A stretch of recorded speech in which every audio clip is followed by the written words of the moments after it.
Good evening. Thanks to everybody for coming out tonight. Really appreciate you joining us. It's a very special night. We worked very hard to make it a great evening for all of you, and we appreciate your presence.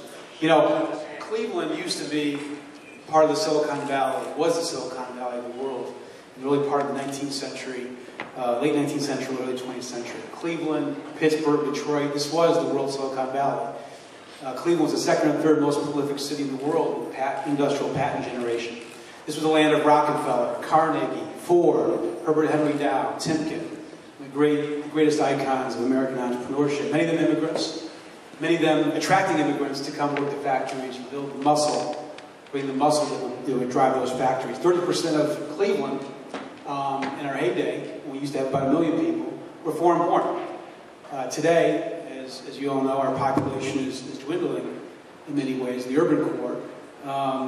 In our population is only 5% foreign born.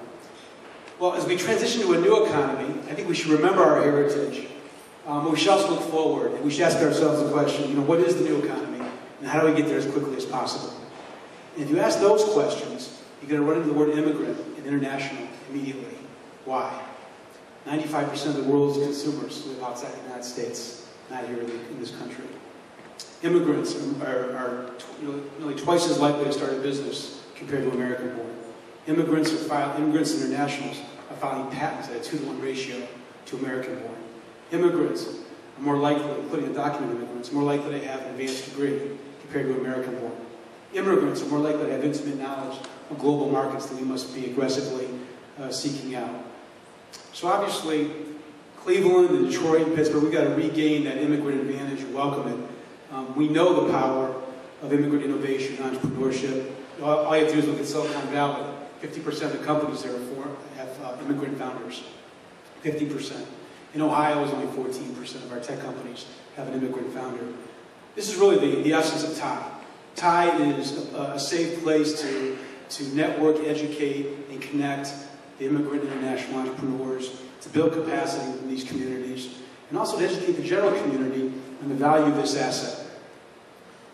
I would say the real other essence of TIE is a spirit of giving back. You know, when this organization was founded in the early 90s in Silicon Valley by people like Vinod Khosla, who started Sun Microsystem, people like Sabir Bhatia, who started Hotmail, and others. You know, they came from a spiritual center of sorts. Listen, once we've made it, we have an obligation to give back. We have an obligation to mentor others and share our Rolodexes. I'm amazed in Cleveland how many times people won't share their Rolodexes and share a contact or two, because that could make the difference. I think as Mr. Lujan told in his great inspirational story, you know, these contacts, these fortuitous events can change everything. What we've got to do is make sure they don't happen by accident.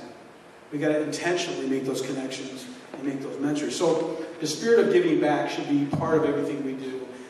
It's not about profit always, it's about helping others. And that's why we wanted to install the Community Catalyst Award in these TIE ceremonies. We wanted to honor 2 individuals that, in our view, have given selflessly over the years to help our community understand the importance of developing a global mindset, the importance of welcoming immigrant entrepreneurs and innovators. And it hasn't been easy. There's been a lot of resistance over the years in this educational outreach, but we've definitely broken through in so many ways. TIE's example. I think as Matt Dolan is running for county executive, and here's another example. The word immigrant entrepreneur is no longer a dirty word. It's on the website for his economic development plan.